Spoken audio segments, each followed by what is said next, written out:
St. Andrew was the first of the apostles to be called by Jesus.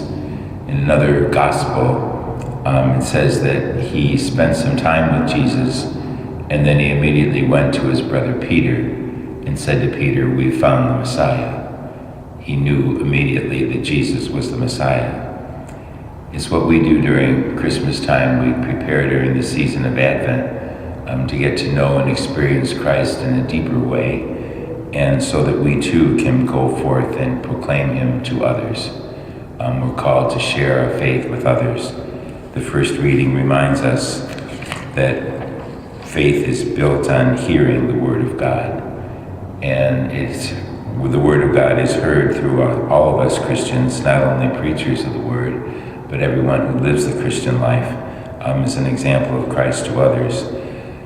After the apostles spent so much time listening to Jesus and learning from him and experiencing his life, his death, and his resurrection from the dead, then they went forth to spread it to everyone else. And they did it with such depth of love that they were willing even to sacrifice their lives for the love of Christ, to preach the word. In the year 60, St. Andrew was martyred in Patras in Greece. It's where he preached the gospel.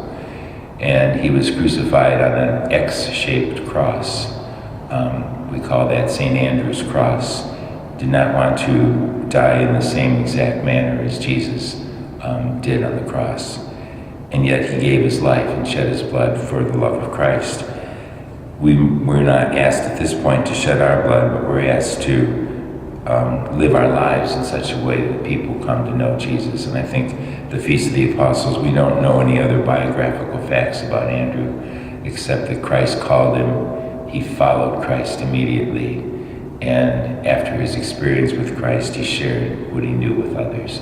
It's a very simple message coming through his life, but most important, fulfilling the words of this reading that beautiful are the feet of those who bring the good news.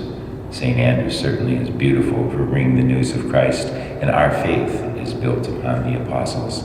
They learned and they were sent and they followed Christ. We must do the same. Let us stand and offer our prayers and petitions.